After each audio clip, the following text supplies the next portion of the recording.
You're listening to Parasearch UK Radio. News, views and reviews from the world of the paranormal from across the UK and beyond.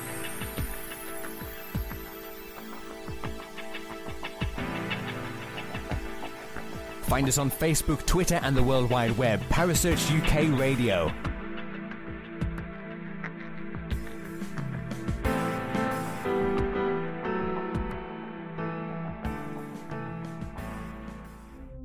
The views and opinions expressed by presenters and guests are their own and do not necessarily reflect the official policy or position of Parasearch UK Radio or its affiliates and sponsors. Listener discretion is advised.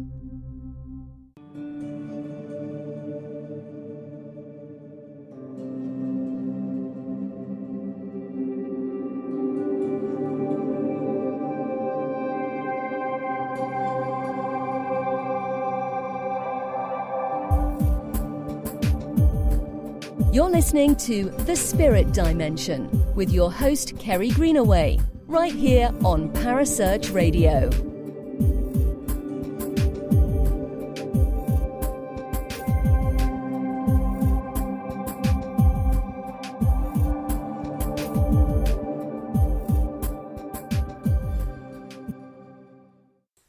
Good evening and welcome to The Spirit Dimension. My name is Kerry Greenaway and as always, I'm joined in the studio by an awesome guest. Her name is Alex Matsuo. Good evening, Alex. How are you? I'm doing great. How are you? I'm absolutely fine, thank you.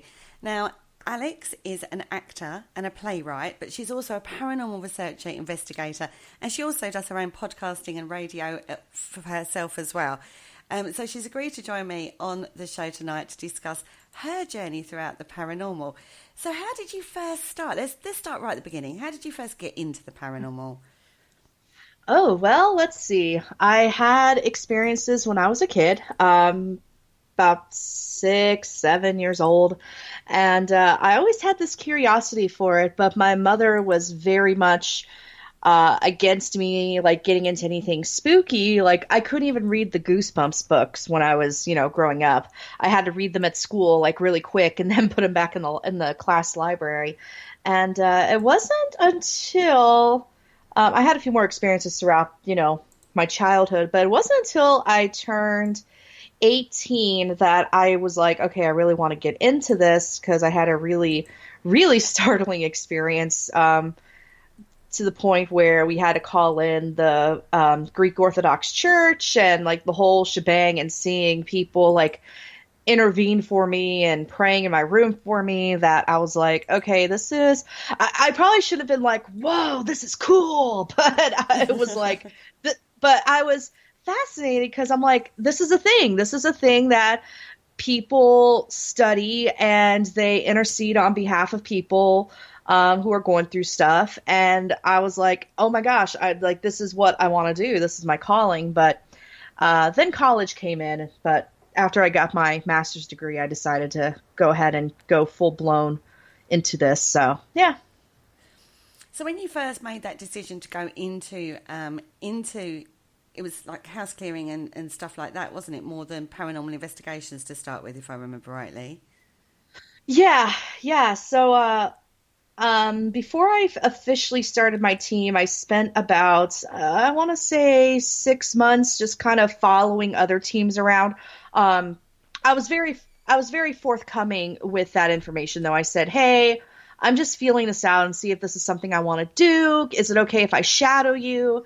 But then it turned into more than that. It was like, hey, what do you think about this? Hey, can you help us out with this? So basically I kind of got yanked out of the shadows and was like, hey, be an involved person in these cases. So that gave me a lot of confidence. And I was always really interested in the paranormal when I was in college. So I'll be honest, a lot of my assignments were very much related to the paranormal somehow. And each class presentation, I swear, my colleagues are like, oh, here comes Alex talking about witches again, talking about how ghosts are plot devices in theater. Oh, my gosh. But it was so, but yeah, and then I finally started my team in September of 2011. And your team is called? the Association of Paranormal Study. And how many in your team? There's only 4, isn't there? Let's see. We have 4 in the picture. We actually have 2 more that didn't make it into the team photo that day because they had life going on. But it was one of those. It was one of those. We have to get this picture done. So we actually have 6. We have 6 total. Technically 7, because we have someone that's kind of been in limbo training for a while. It's the son of one of our team members, but anytime we investigate and he's there, he totally just dives in and does his thing, and he's great at it. So we could say 7. And we used to have a team out in San Diego too. San Diego is where the team started. But then, life happens to people, and but there's still an interest out in San Diego for the team, which is cool. So we'll see what happens with that. Yeah, because at the moment, tell everybody where you're based at the moment.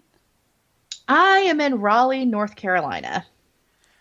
See, these places, they sound awesome. They sound absolutely amazing. And what sort of is the local, where would you investigate where you are? Well, given that it's the South, there's a lot of things that happened in the South in the 1800s, as most people know, specifically in the 1860s. So there's a lot of Civil War history here. There's actually a battlefield about, I want to say, an hour away from Raleigh. We also have the Stagville Plantation, which still has the original slave quarters up. We can't really investigate there. It's more of we'll take the day tour and just kind of have our recorders on and hope for the best. Yeah. But that's the other thing that we have to take into consideration. A lot of these places are, national historic sites they're owned by the government. So the rules are a little bit different when you have a situation like that, because most of these places don't want a paranormal reputation. So if you do get lucky enough to get in, you can't really be forthcoming about your data. You can't post your videos on YouTube and say, hey, we're at Stagville in the slave quarters and this is what we caught. We'd have to say something like we're in slave quarters somewhere in the South and this is what we caught. So we have to be very careful about that. So in the cemeteries over here, they're quite dramatic. I didn't have cemeteries like this in California. And I lived pretty much in the birthplace of California. So, where the first settlers, the Padres and stuff, settled into California for the first time and everything.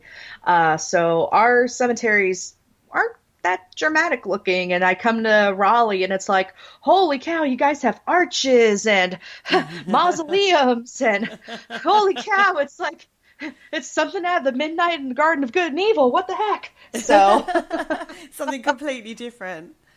Totally different.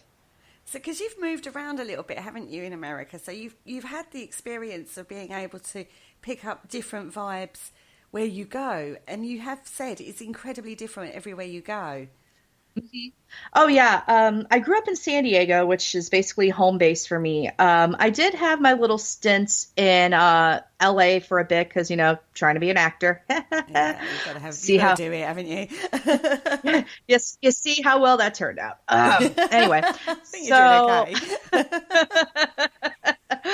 Oh, Leonardo DiCaprio still calls me. I just kid.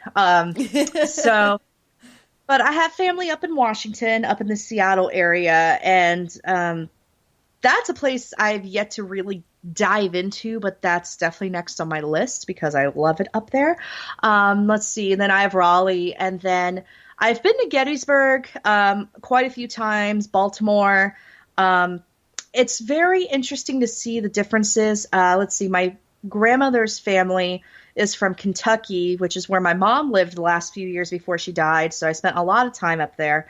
And yeah, you're totally right. It's all completely different feelings. Like, for example, in San Diego, it was a lot of Native American, spirituality intervening in our cases, where out here it's more Civil War related, which is interesting. So, I almost find almost the entire East Coast is very Civil War related. So that's actually had to make me change the way that I approach investigations. So, in what way did you have to change that? A lot of it is with the sensitivity of the haunting, we'll say. So with Native American spirits, it's a lot of apologizing. It's a lot of apologizing, and luckily most of these tribes are still existing, but on reservations, but they're very open-minded to helping out in like cleansings and blessings. Literally that's the time where we're like, okay, this is where we step out and these people step in. And, a lot of it, they just, and I say they're different, but there is a similarity. They all want acknowledgement of some kind. And then out here, where we're dealing with a lot of Civil War related, there's a term that I heard John Sable use before. He's known as the ghost excavator.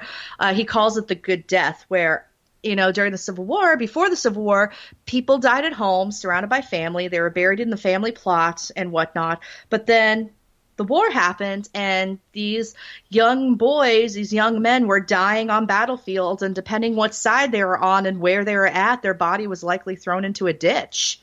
So they didn't have that good death, so to speak, or they died so suddenly that they don't even realize they're gone. As opposed to when you have Native American related deaths, a lot of them died of like Spanish flu and a lot of these foreign illnesses that they were never exposed to. So there was a lot of suffering, a lot of long drawn out deaths. So it's interesting to see the differences between the two sides of the United States and how people died and how death is acknowledged.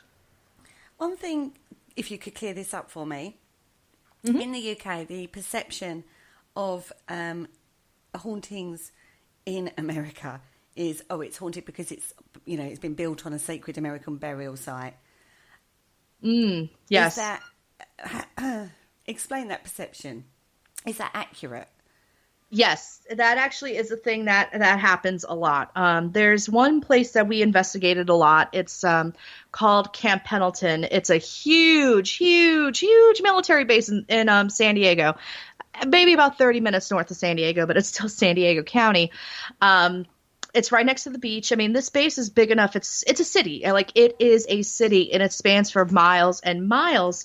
And so there was a lot of mass graves. There's a lot of mass graves like in that area from, the time that the Spanish came and, royally screwed over the Native Americans. And, and as we know, Andrew Jackson signed that treaty and caused the Trail of Tears, and all these Native Americans lost their land. So it's quite, it's a lot of it. I'm not going to speak for Native Americans. I'm just going to really speak from my perspective of these hauntings and whatnot. But they have land that they had, and then now they didn't anymore and it wasn't because of any spiritual intervention. It was just these people dropped anchor on their land and said, "Hey, this is ours now," and took it. So as time went on, you have these developments being built, bases. You have all these things, they're just keep building on top of this land, and it doesn't belong to these people anymore. It doesn't belong to the tribe anymore. And it's almost like their last ditch effort to claim ownership, which is why it's not so much than a curse of a sacred Native American burial ground. It's more the spiritual ownership than wanting to keep that ownership of the land rather than a curse, as it were.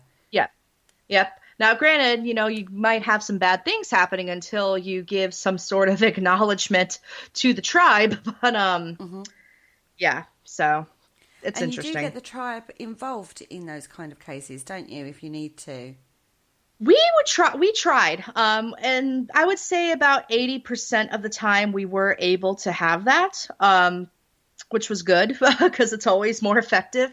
But in Camp Pendleton, we found that there was an entire part of the base that we just kept getting cases for it. Things just kept coming in. And this neighborhood, I'm not going to say which neighborhood, but if anyone has ever been in the military and lived in base housing, you've probably had a community message board of some kind where you can, talk and network with other, military wives, families, that whole bit. And one of our team members, actually most of our team was in the military of some sort, except for me, but I'm also an Air Force brat, so the connection's still there. But we actually had we had a Marine wife that was connected with us that said, oh yeah, there's all sorts of posts, about this neighborhood, people seeing shadows, random kids running around their house, or all these things. And I guess there was one team that was in existence on the base, and they had this theory that there was like a portal in this neighborhood because of the mass graves that were nearby and the energies of like the mountains around the area and the ocean being like half a mile away. And I mean, there was just like this recipe for a perfect storm of like a bunch of hauntings. Blimey. I know, right? I say to that. So was you involved in that case? How did you try and resolve that? Well, let's see.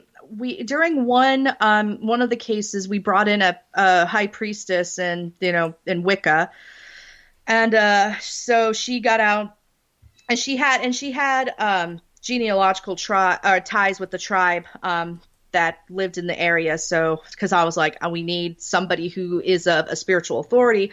If I had this feeling, if we brought in a priest or something, it wouldn't have worked. So she came in, she brought in like the 4 elements, and we were going, in each corner with all of the, with the water, earth, and fire, doing these chants and opening up all the doors, the windows, the cabinets, the drawers. I mean, this took about, I want to say 2 or 3 hours to complete. It was crazy. It can do when you do a proper house clearance, like, smudging ceremony. Even if you do it for your own house, it can take quite a while. Yep, exactly. So, but I mean, there was like, this isn't my department. So, I mean, she had like this cauldron of like coals, and she had feathers, and there was like all these scents, happening with I don't think she had sage. I think she had mugwort, which is a type of sage. And it was just all these things, and we had to repeat after her, and it was like the most intense blessing and cleansing I've ever been a part of, and I haven't seen anything like that since. And she wanted everybody involved, like except for the family. Like the family had to be off the premises, and after they came back, they couldn't speak of the haunting afterwards, and it was nuts. And then apparently whatever was there before, it moved to the next house over because the family started getting identical activity. So wow.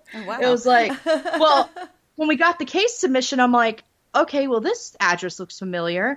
And I compared it to the other case, and I'm like, oh my gosh, it's the neighbors next door. So just literally went, okay, well, I can't be in there anymore, so I'm going to go next door. So it was really the land then it was attached to, rather than the family in particular. Yep. Did it get resolved? Just out of curiosity? Not really. The family had a little bit of spiritual turbulence going on as well. The mother was Wicca, and the dad was a Southern Baptist. So there was some things going on in the house that was just like, wow, this a lot of spiritual turmoil, so to speak. I mean, the dad was open to having a pagan Native American cleansing of some sort. He was open to that, but at the end of the day, that's not really, that wasn't what he fully believed in. And then we found out that his mother was possessed when he was a kid, and so there was a lot more sinister things afoot, which we found this out before we did the cleansing and the blessing, by the way. So we were already geared for this, but there was a lot of things going on with this case, and I find with the more intense cases, that's always seems to be the case. There's a lot of turmoil and chaos happening in the personal lives of the clients. Yeah, there's that psychological issue, isn't there, that you have to find out all those things before you immediately jump to the fact that it's a haunting, because the psychological can have such a huge effect on things, can't it? It can. And, you know, a lot of our prospective clients may think that I'm getting too nosy when I'm talking to them, but I need to know everything. Like, if you're saying that you have a demon in your house, I need to know everything. Yeah. I mean, we sign confidentiality agreements and everything, but it's like, if you're holding anything back from me, like, I can't help you. Like, a lot of them will not disclose like what kind of medication they're on, or hey, I did play the Ouija board and try to summon Satan 2 years ago. Like, that's stuff I need to know. Yeah. Summon Satan. Oh my goodness, like he's got time to pop into all these Ouija boards. I know, right? He's a very busy person, that's all I can say. Or entity, should I say, rather than person. I know, right? Now, one thing do, you touched on it right at the beginning with the actress thing, but you work in the theatre a lot, don't you? I do, yes. I work part-time as a theater teacher. Right now, I'm kind of in the full-time mode because of summer camps, which is always fun. Yay! So, yeah, theater's been a big part of my life for the past 20 or so years. I started when I was pretty young, but yeah, I mean, it's an important part of my life, and ironically, there's a lot of connections with hauntings and theaters and whatnot. There certainly is, and you was telling me some experiences that you'd had with that link. So, can you tell our listeners, please, about that? So this is going to get into a super long, drawn out, nerdy rant, but I'm going to try to use the abridged version as much as I can.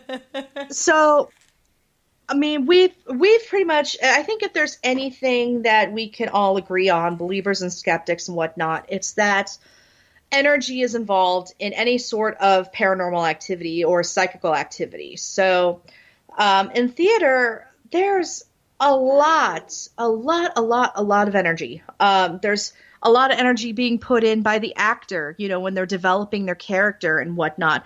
And then there's a lot of energy coming in from the technical crew, the director. If it's music, that's, you know, you got the the musical aspect. Mm-hmm.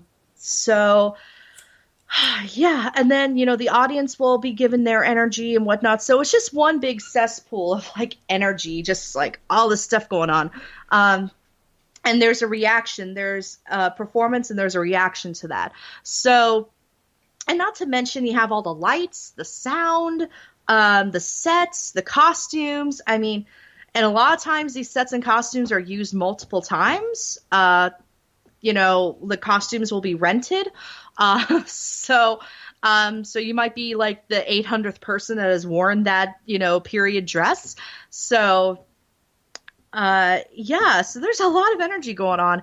And I think it's my theory, you know, the spirits are greatly attracted to that. But my whole thing is, I think it's the actors that are the triggers for paranormal activity. Because that's pretty much I want to say the catalyst for the activity. Because I know when I'm working on a character, I'm almost creating a completely different or a separate person for myself that I guess you could say maybe I'm channeling, so to speak. But as actors, we have to keep ourselves open to our emotions. We have to be emotionally available for things. You know, if we need to cry on stage or we need to really live in that moment, we have to keep ourselves open for that. So I think that gets a reaction from the other side. I don't disagree with you. It's a psychological place you have to put yourself in when you build a character in the theatre. And sometimes those characters aren't particularly nice, so you're manifesting things within yourself that you may not have naturally. And that creates a specific mindset that could possibly create that link. Mm-hmm. Exactly. I mean, for example, some of you may know who the actress Fiona Shaw is. She's a big actor in actress in Great Britain. If you've seen Harry Potter, she plays Aunt Petunia. But she's done some wonderful work on the stage. She actually allowed her brain to be scanned while she was acting. So literally as like the machine is going and scanning her brain, she would switch from doing the ABCs or counting and then performing a piece from a T.S. Eliot poem. And researchers found that the part of her brain that was activated was the part of the brain that's responsible for visualizations. And there have been other studies of people who have, scanned the brains of people who are proclaimed to be psychics and whatnot, and similar areas of the brain was activated. So I found that to be really interesting. So, but the intentions of the two people are different. I mean, Fiona Shaw's trying to put on a good performance while the other person's trying to, channel in some person or something or the environment. So I always found that to be very interesting. And also the other aspect is, like you said, these plays are played like multiple times by multiple people. Mm-hmm. So this character gets a new lease of life, as it were. So in collective conscious thing, uncollective conscious. Oh, I always get the words round the wrong way. I'm going to be shouted at again. CU. So it's collective unconscious. Yes, exactly. That character gets built up, doesn't it? So it gets, so when the next person comes along, because there's been so much energy over the years put into these particular characters within the context of the play, it reinforces that. Mm-hmm. Oh, yeah. I think one of the best examples of that is the ghost of Hamlet's father in Hamlet, or just Hamlet. Yeah. For example, now this is definitely pure legend, but I've heard enough sources about this where I think it might have been true. One of Daniel Day-Lewis's last acting gigs was playing Hamlet in the West End.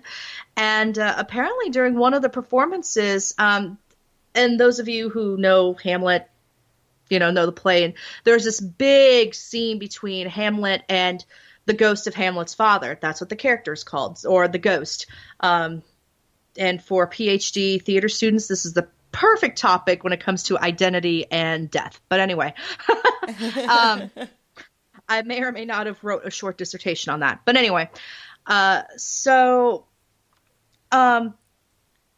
apparently what happened was when Daniel Day-Lewis, as Hamlet, was doing the scene, when he looked at the actor's face, who's playing the ghost, he didn't see the actor's face. He saw his father's face, and his father had recently passed. So apparently this freaked him out so much that he left the theater and swore he would never go back in again. Now, this story came out, but then it was later retracted. So you never know. But this isn't the first time that I've heard this. There's been quite a few actors who have played Hamlet who have had similar experiences. They've seen the ghost of their deceased father, or even their deceased mother, just some sort of some family member that they were close to that had recently died. They would see the face of that person instead. So what does that tell us? And Hamlet, as you know, has been played, I would say, millions of times. Yeah. Those plays, I mean, you think when they were written in the 1600s and then coming forwards, they've been played, like you say, multiple times all around the world under different actors and actresses. And you do get, I mean, Daniel Day-Lewis, you mentioned, he's renowned for becoming the character, not just playing the character, but becoming the character, so much so that it affects his mental health at times. So, when you've got somebody that powerful and that strong as a visualization, taking on that persona, it must be sometimes very difficult to switch on and off from that character. Oh, yeah, I would completely agree with that. Method acting is already, method acting is a good method, no pun intended, but it does really put you through the ringer. I mean, I've played roles where I've had to react to somebody's death and mourn, and it was a show that had a long run. So not only in the rehearsal process, but in the run, I was living that moment over and over again for like 2 or 3 months. And that really does start to wear on your mental health quite a bit. I would have to go home and watch like Disney movies after I was done, just so that I could, be in a better place afterwards. But then I have to go through this ritual of, getting back into that character and getting back into that moment. Mm. That must be so hard. You can tell I'm not an actress, can't you? Well, it is difficult. And as a lot of people know, actors are known for their rituals. I'm not saying like standing in a circle and like, screaming and bouncing and, cutting off a chicken's head and spraying blood all over the place. I mean, no, yeah. But for example, if you say, and we're not in a theater, I can say this, if you say Macbeth, it's this, oh my gosh, how could you do that? But it could be something as simple as, for example, I was in a show recently in Raleigh called Avenue Q, and there was an actress in the show. I love her. She's amazing. So the stage manager, every time he called for places, he would count us as we went up the stairs up to the stage. And that was just something he did so that he knew that we were all accounted for. One of the actresses, she always had to be the last. Like, she had to be the last counted person. Even if she got to the stairwell before everyone else, she would stay there until everybody else had gone upstairs and she was the last person. And this was really important for her so that she could get in that proper mindset. And I think a lot of it has to do with repetition. I know for me, like, I had to stand in certain places before I came on for a role, to do my part. Mm-hmm. Ironically, I get stage fright, especially when I have to sing. I get stage fright, and I have to do certain things to get my body ready to go on stage and perform. So, for some people, it's standing in a circle and, squeezing hands and, talking or chanting or something. For others, it's being the last person to go up the stairs. For me, I had to hit certain points of the backstage area before I went on stage, because I found it calmed my body down enough to where I can go on stage and perform. So did you have to do that in every role that you took, or was it just specific roles that It's just specific. It was just specific roles. There was one show I did where I really didn't have a routine at all, and I felt it. Like, I felt the unsteadiness. I didn't feel grounded. I mean, it was a comedy show, so it wasn't like it was really serious, but I also felt very unsteady. And after the first weekend, I was like, okay, I got to do something different. I gotta be someplace different. I got to walk a certain way. I have to do something to get myself in check. So I always thought and a lot of actors do that. And I always find it's very, very interesting. It is a fascinating thing, I have to say. There is something very, very different about a theatre, particularly when you investigate a theatre. Now, being an actress, you have access to theatres that wouldn't normally be available to paranormal investigators. So do you take full advantage of that, is basically where I'm going on that one? Oh, yeah, I do. Hang around after the play with your K2s and your... I know, right? I know for the show that I was recently in, there's some ghost stories, and I didn't go into full-out investigation mode just because I didn't really have permission at the time.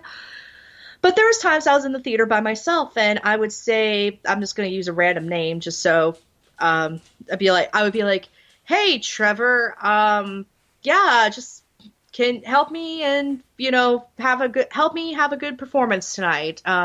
I'd really appreciate it, just something like that, just to see if I would get a response. And I'm a bad investigator. I haven't gone through that audio yet, but that's the worst bit. yeah, it happens. But it would feel different. Like, the vibe would be very different. And I had a few people approach me throughout the run of the show saying, hey, I think so-and-so is here. In this particular theater, it opened in the 1930s, so I have to be very careful with how I approach it, because whoever is haunting that theater, their family is still around. And that's the case with a lot of these haunted theaters, especially with the 10th Avenue Theater that I had access to for quite a while, and I'm going to have access to again in October. I'm very excited. With the 10th Avenue Theater, I started off as an actor there, and then I directed something there, and it evolved into me getting the keys to the building and saying, "Okay, have fun, go do your thing." Oh yeah, it was like Disneyland. I'm not even kidding. So, and the 10th Avenue Theater, or the 10th Avenue Arts Center, as it's known now, I mean, that place literally is like Disneyland for me when it comes to paranormal activity. So, I mean, we've had the whole shebang there. We've had footsteps, we've had touching, we've had audible voices, and it's a fantastic place. I love it there. So, yeah. So it's a great location, and I was fortunate enough because I already had that theater background. I wouldn't have had that opportunity had I just been random Joe Blow with a paranormal team. Yeah, you wouldn't have got in there, would you, if it had just been like normal, like you say, paranormal team? Because I also find that when you're doing theatre, or when you're doing a theatre, not doing theatre, but doing a theatre, they're a lot more accepting of spirit and, activity. They just sort of go, oh, it's just one of the people that's decided to stay. It's not the same as some of the other locations you do. It's more accepted. Oh yeah, I would definitely agree with that. It's definitely more accepted, and they're also not as tainted, if that makes sense. Where you have a place like Waverly Hills or Trans-Allegheny or Moundsville, you have teams going in there every night to do stuff. Whereas with a theater, that's not quite the case, because there are shows that have to go on, so you might not be able to get in right away, or you have to wait until late at night to get in. But they're still actively used by people, which I think that makes a difference in the amount of activity you get, because people carry about energy with them. So I think that makes a huge difference, actually. And also, like you said, because of the emotion that's built up whilst, through the cast and the crew, and also that audience connection, you get that emotional connection that you do get it a little in film, but you don't get it like you do when it's live theatre. Yep, there exactly. Is that emotional connection, so people are a lot more embracing of it. So, it's one of my favourite things. So you have written a book. You've just shared it into the chat room. Thank you for doing that for me. Buy my book. Buy the book. It's awesome. On your shameless promotion. Don't worry about that. Particularly on The Haunting of 10th Avenue, haven't you? Repeat the question one more time. So we're talking about your book that you've written actually on this haunting and investigations and stuff like that. Oh, yes. Yes. That book, I didn't really expect it to get as, I guess I never expected the book to come about. But what was interesting was I was in conversations with Llewellyn Worldwide. They're the publisher, and they basically said, we want you to write a book for us. And I had self-published a few books before that. And so I just sent the 10th Avenue Theater was among this list that I had, and they were like, yes, do that. And I'm like, okay. And so it basically, I had to unearth like 2 or 3 years of investigations at the 10th Avenue Theater, and that's pretty much how the book came about. And luckily I had all the audio recordings still, the unedited audio recordings where literally I was like reliving all those investigations, which was interesting. And actually it means that a lot of the books is very accurate, because it's literally like typing it out as I heard it. I'm like, oh yeah, that's what happened. So it's like reliving it. it really was. And like hearing the footsteps in the floor above us when we were alone in the building, that one, it freaked me out. Not in the sense of I got scared. It was, holy cow, this is actually happening. So, like, and it sounded like boots on the floor above us. And I knew we were the only ones there because everyone else had left. We did a whole check and I had locked the door. So, I knew we were the only ones there. And just to hear that, I was just like, oh my Lord. And then, one of the really funny things that happened, this is in the book, but I'll give a little spoiler for it. It was after one of our first investigations, and we pretty much used the theater as a training ground. I'm not going to lie. I had a few experiences there, but I didn't think it was going to be that haunted. You know what I mean? Like, okay, maybe we'll feel some touching, or maybe we'll hear something. So I had to return the key because they needed my key for something else. And so it was before we were all leaving, I asked my two guys, they were Marines. Let's keep this in mind. They were part of the United States Marine Corps. Yep. And I said, hey, can you go up and return the key? And there was an elevator, but the elevator dates back to the 1920s, like when the building opened. So, we don't take the elevator that much. So they went up to the 4th floor to return the key, and I was talking to my other team member on the ground floor, and I was kind of like, well, wouldn't it be funny if they saw something and they were kind of running like Scooby and Shaggy, And sure enough, like 2 minutes later, we hear this, a lot of cussing, like, oh my God, and I see one of them like running down the stairs, and each step that his foot hits, he's like, no, and my other guy is literally jumping multiple steps at once. Like he wasn't even hitting every step; he was just jumping down different places.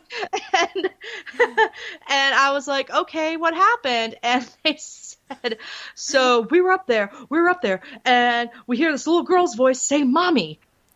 I heard it on their computer, and it was definitely class A. I mean, you just hear this little voice go, "Mommy," and it's clear and loud as day. And it hit on two different audio recorders, and of course, Murphy's Law, we weren't able to really salvage it because technology sucks. Especially Audacity if you don't send the right file through email. But I just thought that was so funny. And one of the ghosts that haunts the 10th Avenue Theater is a young girl named Missy. And and after they told us that they heard Mommy and stuff, my other team member was like, Lord, that little girl was confused. We all have those Scooby-Doo moments at times, though, no matter how hardened an investigator you are. We've all had that kind of like, oh my God, get out of here kind of moment. I still get those all the time, but it was funny because somebody who had read the book was like, oh my God, this book is all about a bunch of amateurs. And I'm like, I actually say, yes, they were amateurs. I said we use the theater as a training ground. So yeah. I'm like, hey, we got to learn somewhere. But Yeah, well, you learn as you go along. I found this in my time. Do you know what I mean? Well, when I look back to when I very first investigated, one of the very first things, oh gosh, to cut a long story short, I was at a pub, medium got took over, and I was going, move towards the light Mary Ann kind of poltergeist kind of moment. Mm-hmm. And now I look back at that and I think, oh my God. But at the time, wow. I had no knowledge on how to deal with that situation. So you do, when you've got, like you say, you've got to cut your teeth somewhere. You've got to start somewhere. And it's as long as you progress and you learn and you research and you develop your techniques and you learn from more experienced people, then you have to start somewhere, don't you? Well, yeah, and you have to, and I've found that you have to have those moments, especially when you're first starting, to be scared like that, to go ahead and cuss out the space and run and freak out. Like you need to have that experience so that you know better for the next time how to handle it. Yeah. And you just start to learn along the way. And that's what the 10th Avenue Theater ended up being for my team. It was a training ground, but it also was a space for us. Obviously, when we're at a client or a residential case, we don't do this. We're not freaking out like that. We have to keep our best poker face for those. But that gave us the chance to really freak out. And I still have those moments. I mean, we were in Gettysburg in May, and we had some really weird experiences at this farmhouse that was on the battlefield. And we were looking at from the bottom of the stairs, looking up, and we're like, do we really need to go up there? And we hear the door swing and had this like, and literally we lose our minds and we just run. I don't know where we were running to because we couldn't go outside, but we just started running and freaking out through this house. And I look back at that. I mean, I have it on audio recording, so I mean, it's gold. It's pure gold. And we're going to release it eventually on our YouTube channel, just because it's like, hey guys, seasoned investigators get scared too. But yeah, we all have our moments. and literally we're like clumping together, like putting our hands on each other, like trying to yeah. And we all go up the stairs. I have to be in the back, and I'm like, oh, thanks guys. And we're all freaking out, and no joke, we're on the second floor, and I'm like, we're the Association of Paranormal Study. We don't do this. Like, man up. I know. I was like, get it together, while I'm still like shaking in my boots. So it's that fright or flight moment, isn't it? You're either frozen to the spot and you can't move, or you just peg it.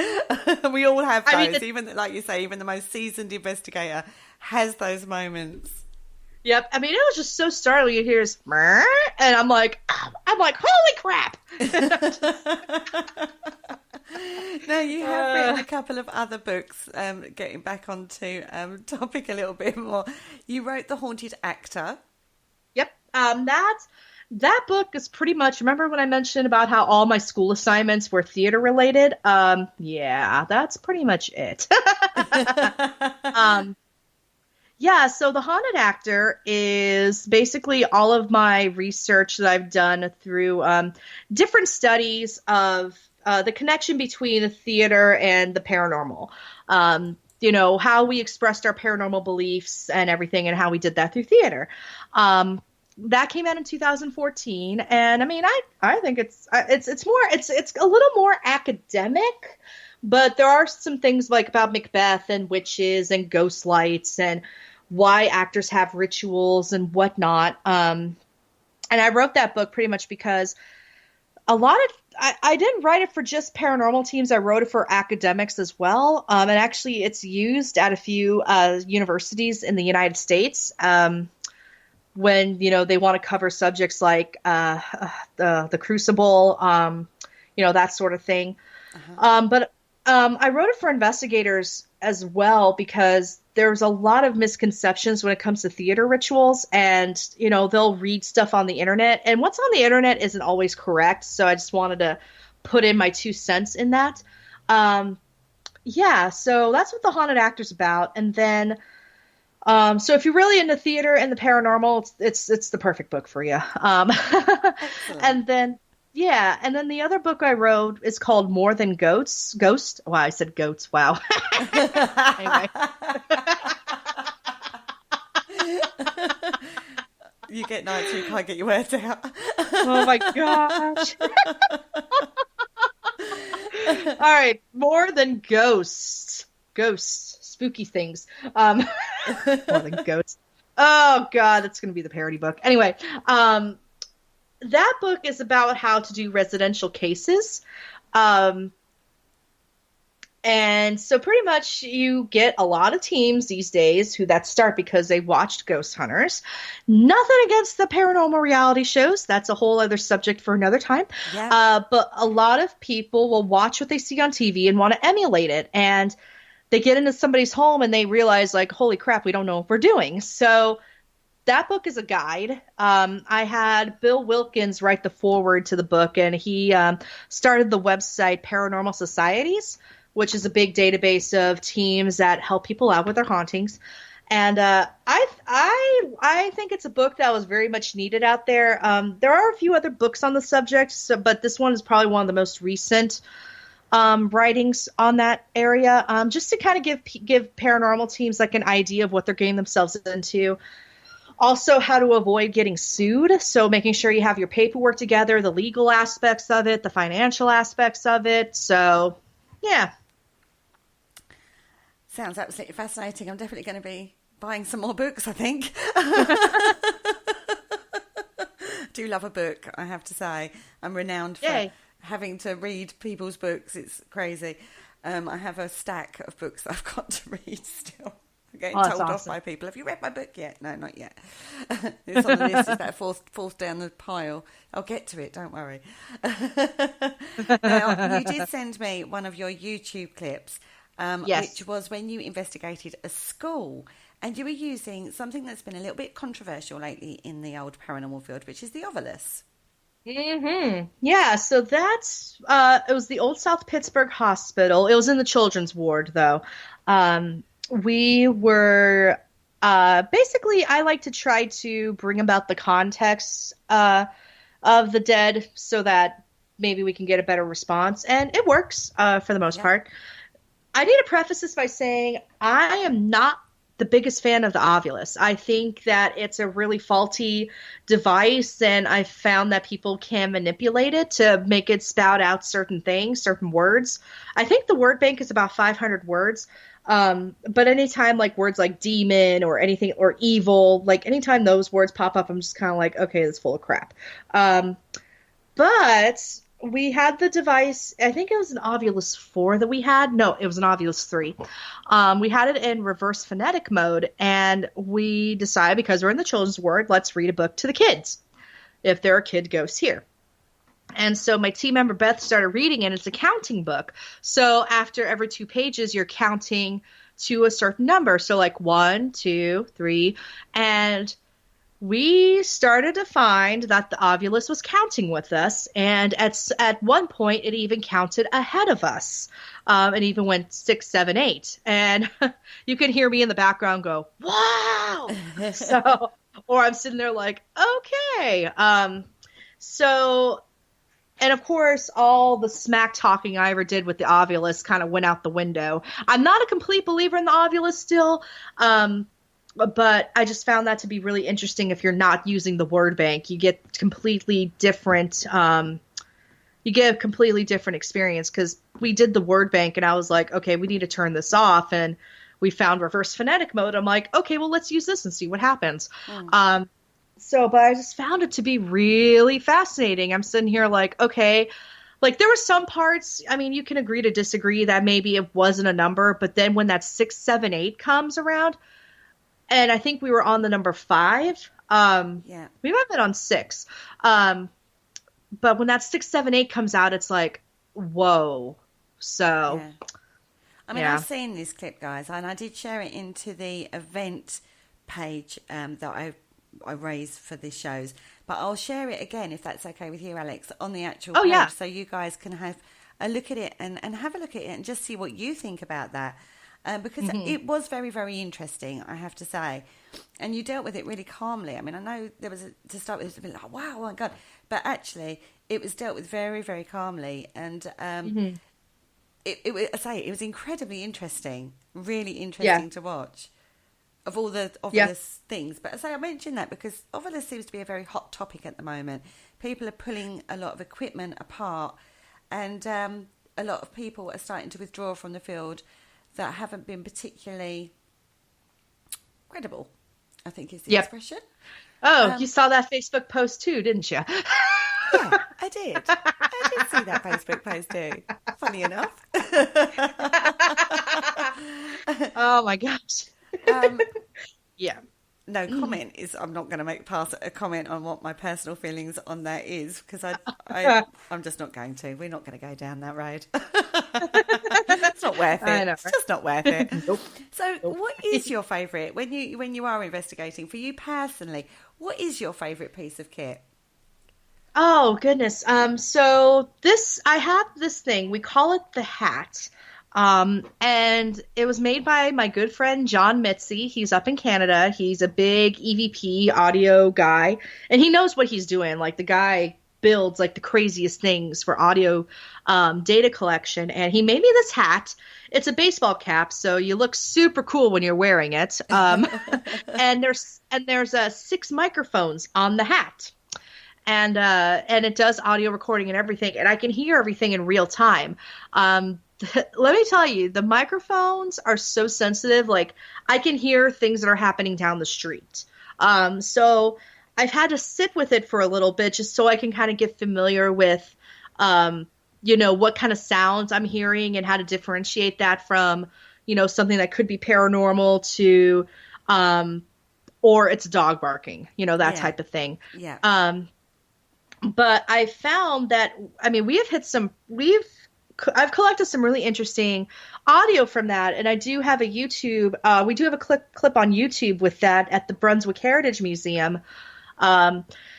This one was a clip. We did have to censor it a little bit because we did identify somebody, and so we called them out by name. But because that person's family's still alive, like, we literally had to edit out the name, which I'm kind of like, man.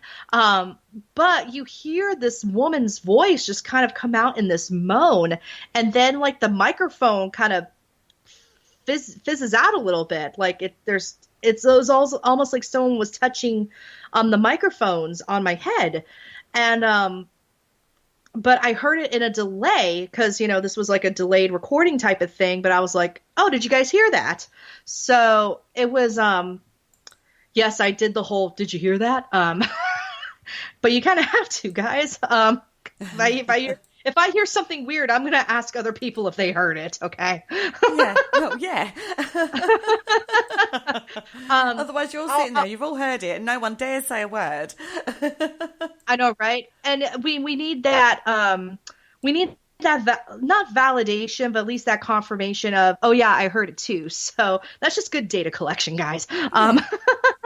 And I'll put the link in the chat right now if you want to hear it. But it was very distinct, and it was heard by the naked ear as well. So, and this was a small little town in Maryland by the railroad tracks at like 2:30 in the morning. So, and with how I heard it in my in the hat, an outside noise sounds exactly that. It sounds like it's far away and it's in the outside. I've been finding that a lot of the weird voices that I hear, like, call them ghost voices, disembodied voices, like, they're quiet, but they sound like they're close to the microphone, almost like a hushed intensity type of deal. Whether it's like a, hey, over here, that type of thing. So it's just hearing the different variables of sound has been a learning experience with this thing. But I definitely, I can't say that what I heard in that clip was outside because it sounded like it was way too close. It sounded like it was in the back of the room. So it was interesting. So. I always find EVPs quite interesting, and particularly Class A ones. And the problem is with we've said this many times on this show, is that sometimes it's just, you put it out there and people just don't trust it. They just don't trust it, do they? Nope. And it's hard because, one, we have people that are faking stuff on a regular basis, like the guy with the haunted motel room. Yeah. That kind of stuff just discredits us because... And this is one of the biggest things I'm hearing when people are trying to defend their evidence now. It's, you weren't there. And at first I kind of rolled my eyes at that because I'm like, oh, come on, that's a cop-out. But now I'm like, no, there's some validation in that because you weren't there to experience it. So I don't think there's anything I can really tell you that would make you believe me. So, and granted, and I'm starting to come out more with more stuff I'm finding, and I don't go out and say, hey guys, I found the Holy Grail, I found the proof of the paranormal. I do it from more of the aspect of, okay, I caught this is weird, can you tell me about it? And I do have a skeptic that I talk to on a regular basis about this. His name is Kenny Biddle. Some of you may know who he is, and there's also Rob Leah, who runs Skeptics Boot. It's good to have people like that, who are in your court, because I can send Kenny like the most ridiculous thing and he'll just be like, okay, this isn't, here's why this isn't legit. And it's, yeah, I may be disappointed, but I'm not going to be like devastated by it.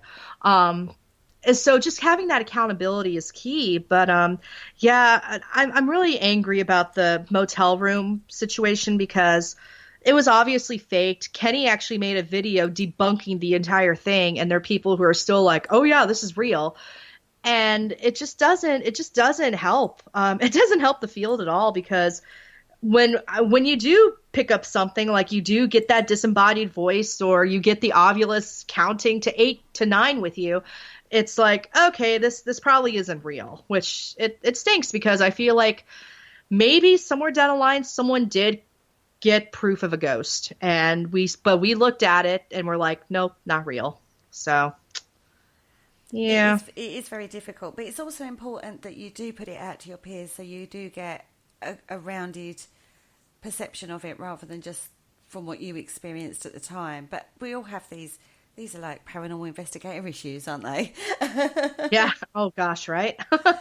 Anyway, my lovely, we are done. It's an hour is up. Wow, that went so wow quick. It did. Now, Wow. all the links have been shared into the chat room. So, guys, if you're listening and you're interested, the YouTube channel is there. Some of them are brilliant. So go over and check those out. And if you want to find out more about Alex or connect to her, please feel free. Now, next week, we have another great lineup of shows going on. Tomorrow night, we have the Parasearch UK Radio Encore show, which is the UK versus USA show. That's one that you really do need to catch. Then on Tuesday, the Paranormal Concept show is looking at ancient monuments with Norman Fay. And then on Wednesday, Haunted Histories is looking at Drakelow Tunnels. And on Friday, we are looking at the Dark Mirror show is looking at 30 East Drive investigation, where poor old Kaz is spending 3 days on her own at times in that location. So that is going to be really interesting. And next Sunday, we have got the Spirit Dimension with Alison Dunlop talking angels next week. So that's what you've got coming up this week, guys. Thank you so much for joining me, Alex. It's been absolutely fascinating. Oh, thanks for having me on. This was a blast. Yeah, it's been absolutely brilliant. I will keep in touch with you. That's for sure. Mm-hmm. Yep. Thanks for coming. Thanks for listening, guys. Thanks for joining us in the chat room. And I shall see you tomorrow evening. Thank you for listening. Don't forget to join us for more shows throughout the week. Find us on Facebook, Twitter, and the World Wide Web to keep up to date with all the shows right here on Parasearch Radio.